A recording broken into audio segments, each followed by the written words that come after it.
Lucas capítulo 9, versículo 22. Dijimos, y diciendo, es necesario que el Hijo del Hombre padezca muchas cosas y sea desechado por los ancianos, por los principales sacerdotes y por los escribas, y que sea muerto y resucite al tercer día. Y decía a todos, si alguno quiere venir en pos de mí, niéguese a sí mismo, tome su cruz cada día y sígame. Porque todo el que quiera salvar su vida, la perderá. Y todo el que pierda su vida por causa de mí, éste la salvará. Pues, ¿qué aprovecha al hombre si gana todo el mundo y se destruye o se pierde a sí mismo? Porque el que se avergonzare de mí y de mis palabras, de éste se avergonzará el Hijo del Hombre cuando venga en gloria y en la gloria del Padre y de los santos ángeles. Pero os digo en verdad que hay algunos de los que están aquí que no gustarán la muerte hasta que vean el reino de Dios. Ahora en el versículo 28 iniciamos. Aconteció como 8 días después de estas palabras. ¿Después de qué? Después de la confesión de Pedro, tú eres el Cristo, el Hijo del Dios viviente. ¿Y después de qué? De que Jesús les dijese acerca de su pasión, su sufrimiento, su muerte, su resurrección. Esta sinceridad de parte del Altísimo, de más que causó un bache de silencio. Por eso dice Lucas, aconteció como 8 días después. Mateo y Marcos hablan de 6 días, pero eso no trae mayor o menor peso en el lapso. Lo que sí parece es que hubo un silencio entre los discípulos y Jesús. Es que hay que digerir mucho ese anuncio que nuestro Señor hace, que nuestro Señor comunica. Es que voy a sufrir, voy a morir y voy a resucitar. Para un seguidor, esa confesión de su líder no es fácil de digerir. Aconteció como 8 días después de estas palabras, dice Lucas, que tomó a Pedro, a Juan y a Jacobo y subió al monte a orar. Estos tres se convierten en sus más cercanos.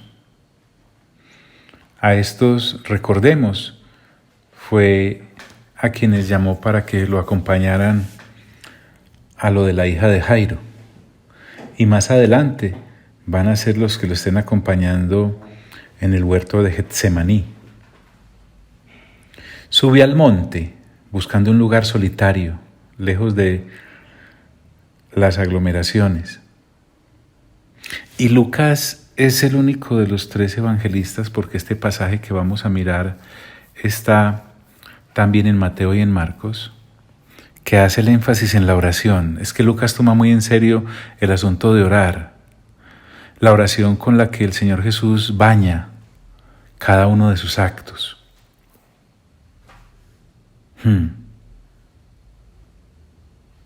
Mateo también nos cuenta que tomó a Pedro, a Jacobo y a Juan y los llevó a un monte alto, un lugar aparte. Algunos creen, estudiando el asunto geográfico, que pudo haber sido el monte Tabor, y otros piensan que fue el monte Hermón. Monte es monte, alto es alto. Lejos de la multitud, eso sí, es claro que quería estar. Para tu ilustración puedes también leer Mateo 17 del 1 al 13 y Marcos 9 del 2 al 13. Nosotros los vamos a estar tomando de manera alterna para darnos un mayor panorama. Aconteció como 8 días después de estas palabras que tomó a Pedro, a Juan y a Jacobo y subió al monte a orar. Y entre tanto que oraba, Mira, nuevamente Lucas, el Espíritu Santo permite que enfatice en la oración que el Señor Jesús suele hacer constantemente. Siempre vivía en comunión con el Padre Celestial. Por algo el Espíritu Santo nos da testimonio a través de Lucas de lo importante de este vínculo que todos tenemos la posibilidad de tener con nuestro Padre Celestial. Otra cosa es que no lo uses. Y entre tanto que oraba, la apariencia de su rostro se hizo otra.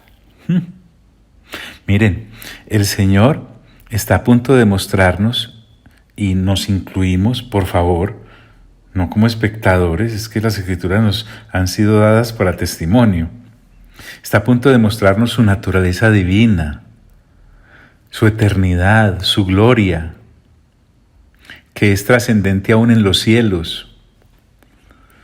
El asunto de la cruz que se aproxima para él, en donde lo van a torturar, donde lo van a asesinar, luego le van a sepultar, él va a resucitar y luego ascender, es algo que no era ajeno tampoco en el cielo.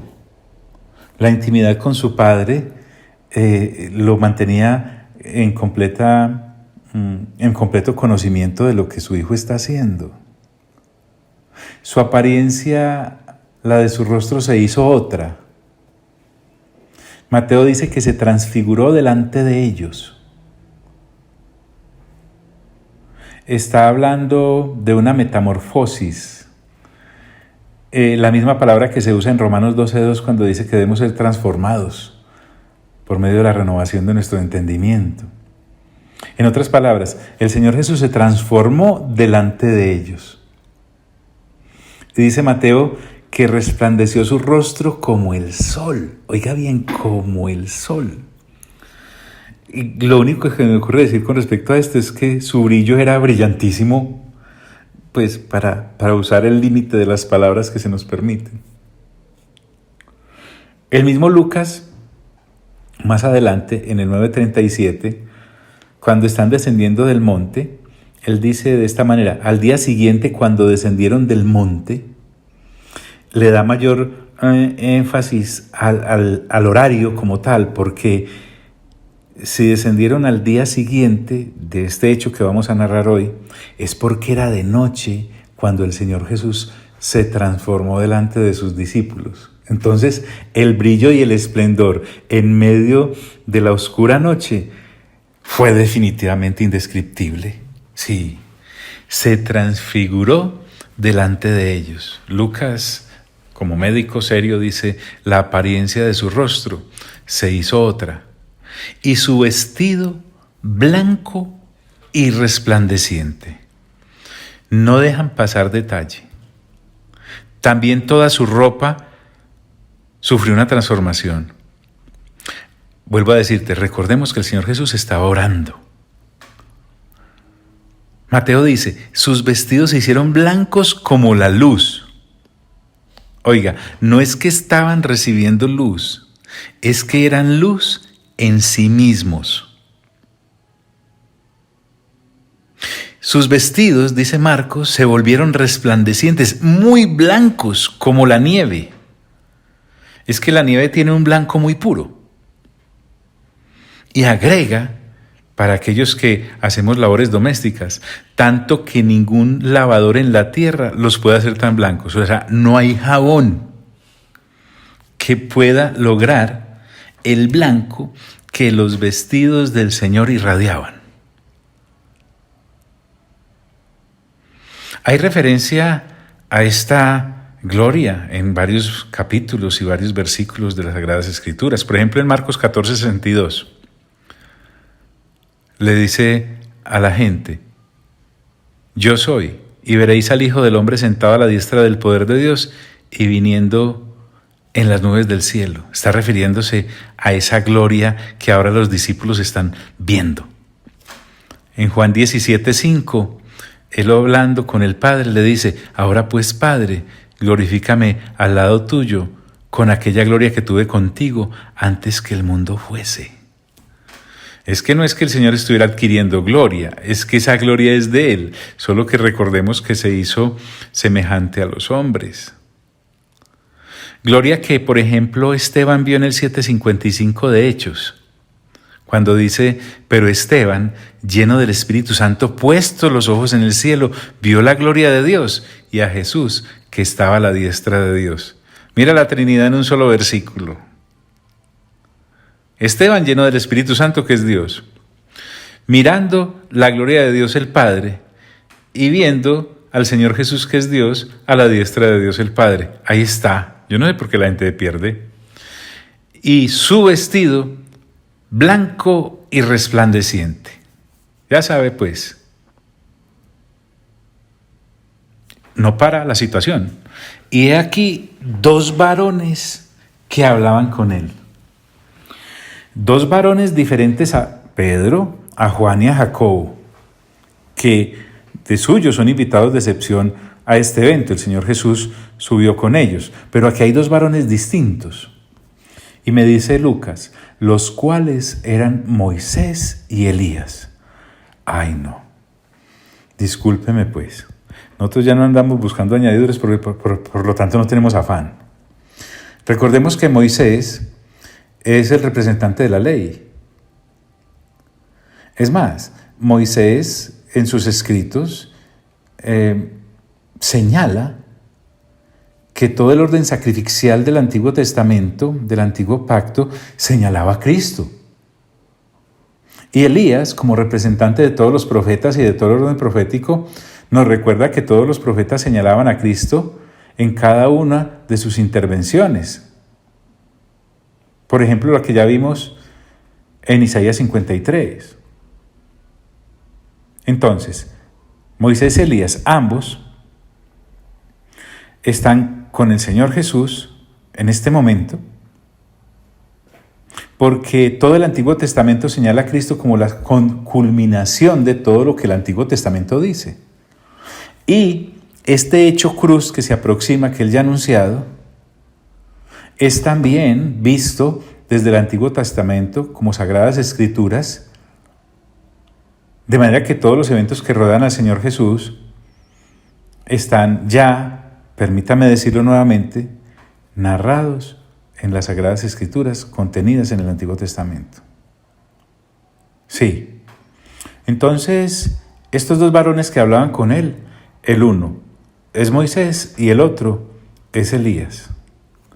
Y acerca de ellos, dice Lucas, quienes aparecieron rodeados de gloria. ¡Ay, qué maravilla! Llegaron desde donde estén. Dios definitivamente es insondable y lleno de sorpresas. Recordemos que según Judas, en su carta, el arcángel Miguel sostuvo una lucha con Satanás por el cuerpo de Moisés. Y según el segundo libro de Reyes, Elías fue llevado en un torbellino al cielo. Entonces pensemos esto tan interesante, que así el arcángel Miguel y Satanás estuviesen disputando el cuerpo muerto de Moisés, aquí vemos que Moisés no está muerto. Y según el contexto de lo que Segundo de Reyes nos dice acerca de Elías, fue desaparecido. Pues no, aquí está muy bien ubicadito. Y vienen rodeados de gloria porque, según el texto de Segundo de Reyes, en ese torbellino fue llevado al cielo. Oiga pues, con razón aparecen entonces rodeados de gloria, si vienen desde la misma presencia de Dios. Y si Moisés en el Antiguo Testamento, cuando estaba recibiendo la normatividad mosaica, por estar en contacto con esa gloria de Dios, su rostro resplandecía, ahora imagínense los resplandecientes. ¿Por qué? Porque están en la presencia de Dios. Quienes aparecieron rodeados de gloria y hablaban de su partida. Ah, pero tremendo tema. ¿De la partida de quién? De la partida del Señor Jesús. Del éxodo del Señor Jesús saliendo de esta tierra. Sí, de su salida de este mundo. Mateo nos recuerda que Moisés y Elías hablaban con él. Sí. Marcos dice, y hablaban con Jesús. ¿Cuál sería el tema? Pues ya lo sabemos, la cruz se aproxima.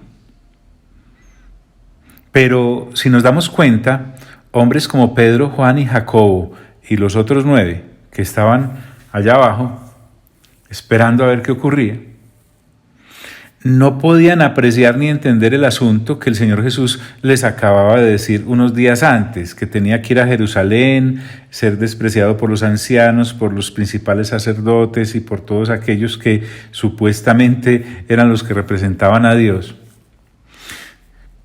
Entonces el Señor Jesús tiene que hablar con alguien que sí lo entienda. Y en este caso, Moisés y Elías, que en sus escritos ya habían hablado de esta situación. Pareciera entonces que el Señor Jesús aquí está verificando con quienes sí tienen clara la misión que el Padre le envió a cumplir. ¿Te puedes, por favor, permitirte el lujo de imaginarte un poco de ese diálogo? A ver, hombre, Elías, voy a cumplir lo que se dice de mí en ustedes los profetas. Seguramente le dijo Elías, y desde luego se va a cumplir todo lo que mi consiervo Isaías dijo en sus pasajes, que tú vas a ser crucificado, que te van a menospreciar, que te van a mesar la barba. Sí me estoy haciendo entender. Es que el centro acá es el Señor Jesús, no son los apóstoles, no es Moisés, no es Elías, es el Señor Jesús y lo que Él va a cumplir.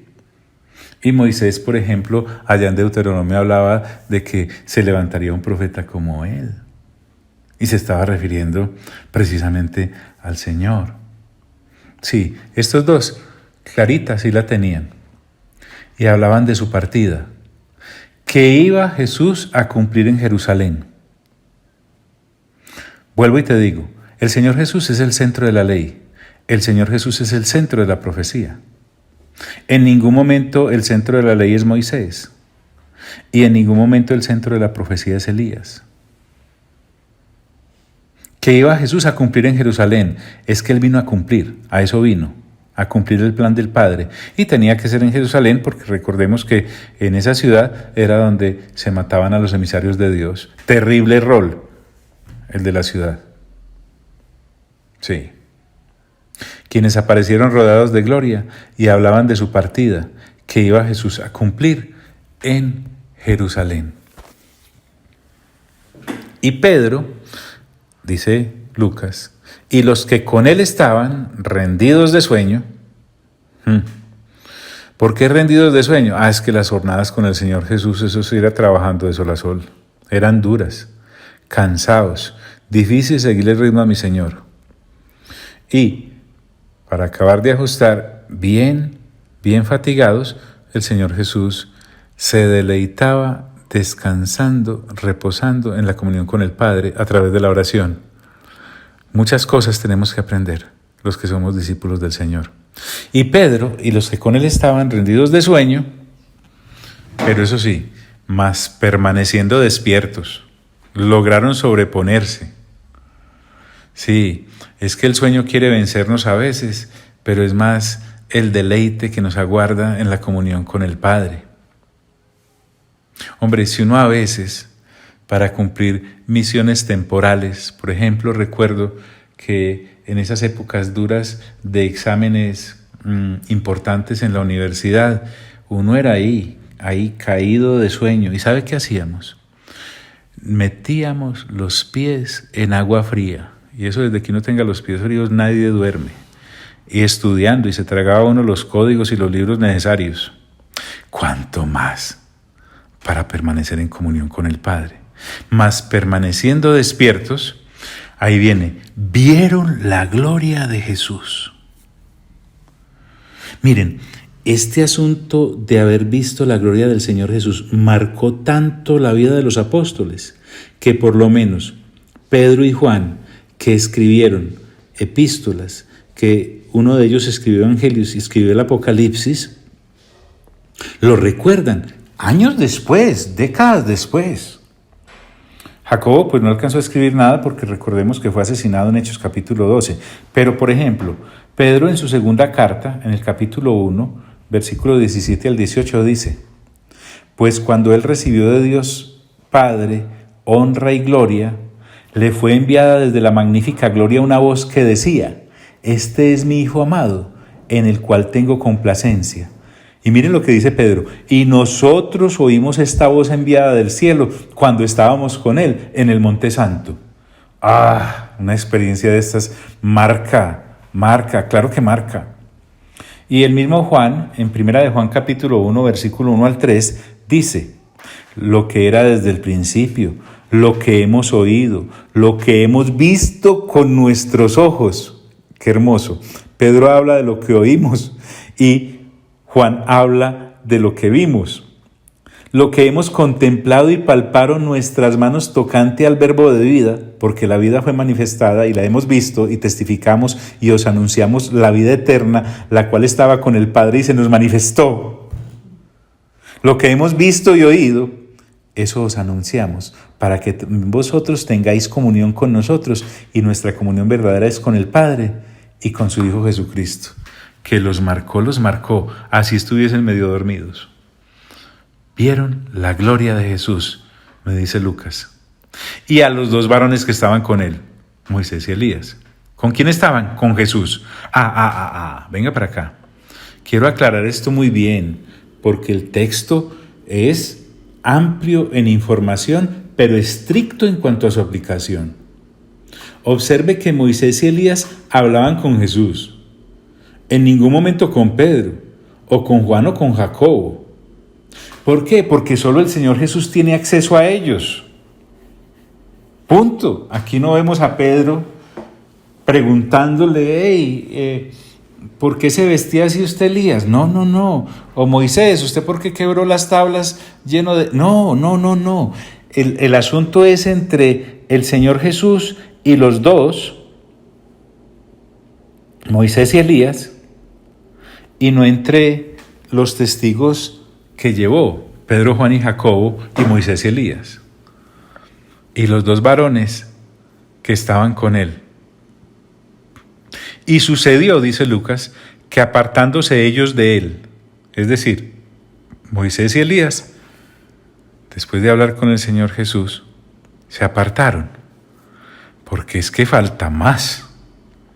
En este interregno, ¿quién más podría ser? Pedro tiene una de sus osadías. Me gusta tanto Pedro, nos representa a todos, metiendo la pata, hablando cuando no es, mientras avanzamos en este proceso de madurez y de estatura espiritual. Pedro dijo a Jesús: es que ¿quién más podría ser?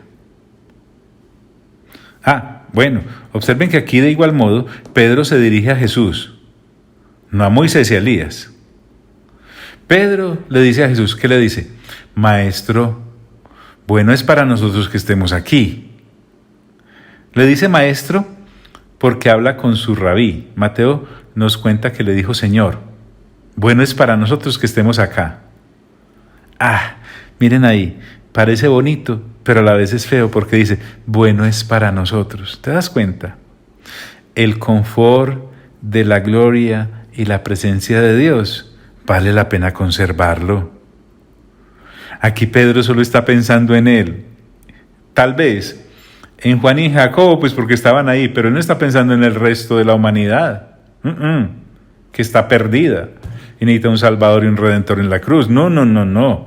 Es que ni siquiera están pensando en los otros 9 amigos y compañeros escogidos por el Señor Jesús juntamente con él. Pedro tampoco está pensando en su mujer, porque recordemos que era bien casado. Ese es nuestro inmaduro egoísmo en acción. Pedro nos representa. Bueno es para nosotros que estemos aquí. ¿Ves? Maestro, bueno es para nosotros que estemos aquí y hagamos 3 enramadas. Qué generoso Pedro. Está ofreciéndole al Señor hacer 3 chozas, 3 tiendas, unos cambuchitos pues. Y hagamos 3 enramadas. una para ti, una para Moisés y una para Elías. Ti, Moisés y Elías. Pedro, en su inmadurez, iguala a Jesús con aquellos. ¿Qué cosa con Pedro? Con ese Pedro que todos llevamos dentro. Es que estamos hablando del mismo Pedro que dijo, tú eres el Cristo. Pero también es el mismo que dijo, Señor, ten compasión de ti, nada de eso te acontezca. Y ahora, con lo de las chocitas, Pedro lo que quiere es un Mesías glorificado, pero no quiere un Mesías que sea crucificado. Como todos al principio, cuando iniciamos este caminar, no entendemos que es que no hay gloria sin cruz. No hay victoria sin sufrimiento. Suena bonito, pero no lo es. Hay egoísmo. Una para ti, otra para Moisés y otra para Elías. Y agrega Lucas, no sabiendo lo que decía. Es que Pedro no comprendía el plan divino. Una vez más, Pedro estaba colocando la mira en las cosas de los hombres y no en las de Dios. Porque no sabía lo que hablaba, dice Marcos. Pues estaban espantados. Los discípulos estaban aterrados. Es que a uno no le va ocurriendo esto, pues así como que todos los días, a la vuelta de la esquina. No. Mientras él decía esto, Pedro, te llamo la atención para que mires esto. Nadie le prestó atención a Pedro. Ni el Señor Jesús, ni Moisés, ni Elías. Y yo creo que los otros dos discípulos decían, ay no, ¿cómo va a ser? Sí, Pedro solo era un bebé que balbuceaba. Porque mientras él aún hablaba, porque no podía comprender la trascendencia que ahora tú y yo, y él también llegó a comprender cuando escribe sus cartas. Mientras él decía esto, vino una nube que los cubrió.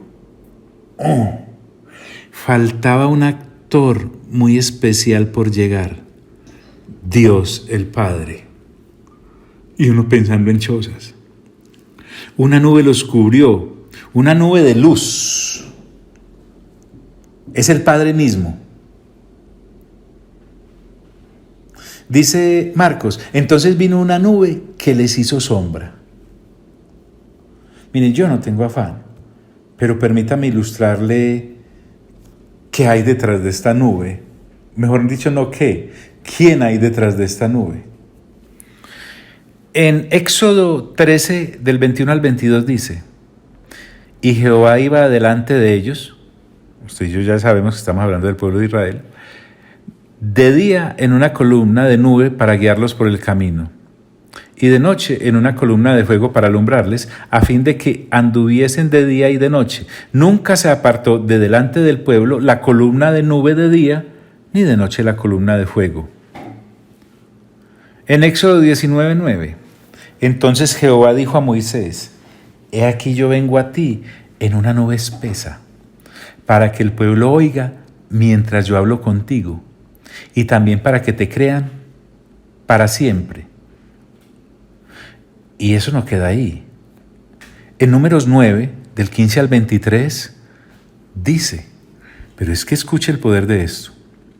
El día que el tabernáculo fue erigido, la nube cubrió el tabernáculo sobre la tienda del testimonio, y a la tarde había sobre el tabernáculo como una apariencia de fuego hasta la mañana. Así era continuamente. La nube lo cubría de día y de noche la apariencia de fuego. Cuando se alzaba la nube del tabernáculo, los hijos de Israel partían. Y en el lugar donde la nube paraba, allí acampaban los hijos de Israel. Al mandato de Jehová, los hijos de Israel partían, y al mandato de Jehová acampaban. Todos los días que la nube estaba sobre el tabernáculo, permanecían acampados. Cuando la nube se detenía sobre el tabernáculo muchos días, entonces los hijos de Israel guardaban la ordenanza de Jehová y no partían. Y cuando la nube estaba sobre el tabernáculo pocos días, al mandato de Jehová acampaban y al mandato de Jehová partían. Y cuando la nube se detenía desde la tarde hasta la mañana, oiga pues, o cuando a la mañana la nube se levantaba, ellos partían. O si había estado un día y a la noche la nube se levantaba, entonces partían. O si 2 días, o 1 mes, o 1 año, mientras la nube se detenía sobre el tabernáculo permaneciendo sobre él, los hijos de Israel seguían acampados y no se movían. Mas cuando ella se alzaba, ellos partían. Al mandato de Jehová acampaban y al mandato de Jehová partían, guardando la ordenanza de Jehová como Jehová lo había dicho por medio de Moisés. ¿Me parece maravilloso? En Números capítulo 12, versículo 5 y luego del 9 al 10, en un ambiente de reprensión, mire lo que ocurrió. ¿Recuerdan? Cuando la hermanita y el hermanito de Moisés empezaron a hablar mal de él. Dice, entonces Jehová descendió en la columna de la nube y se puso a la puerta del tabernáculo y llamó a Aarón y a María y salieron ambos.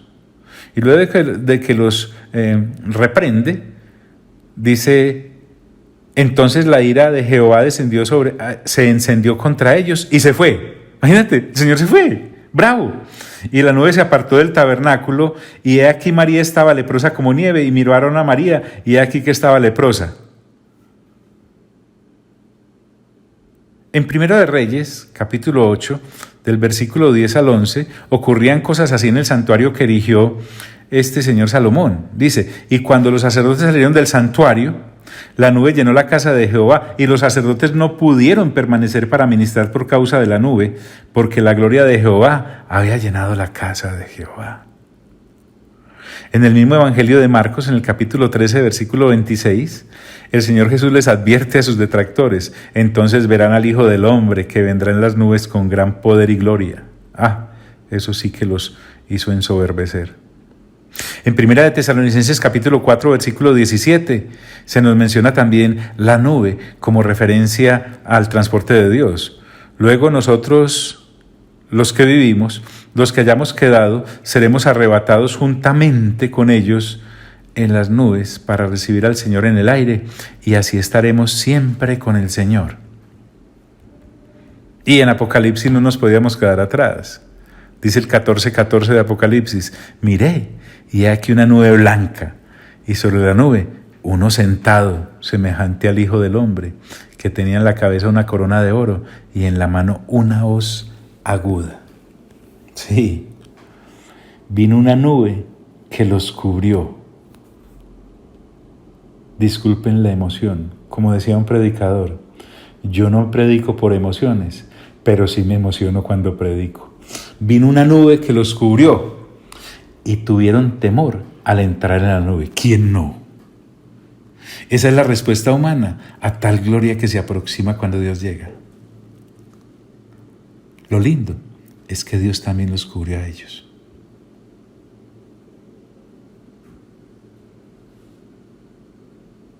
Amado Padre Celestial,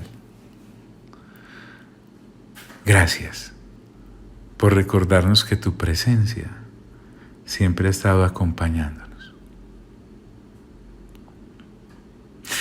¿Y saben qué ocurrió? Porque no estamos aquí adorando a la nube. Ojo pues con eso. No, es que la nube es un transporte. Y en el transporte viene alguien, y ese alguien habla y tiene algo que decir. Y para que usted y yo sepamos qué va a decir, o se puede adelantar, o esperar hasta la próxima. Porque por hoy, a nuestro Dios Padre le damos la gloria, a nuestro Señor Jesús le damos la honra, y a nuestro Espíritu Santo, que es Dios, le damos todo el honor. Y a los tres, por los siglos de los siglos de los siglos. Amén.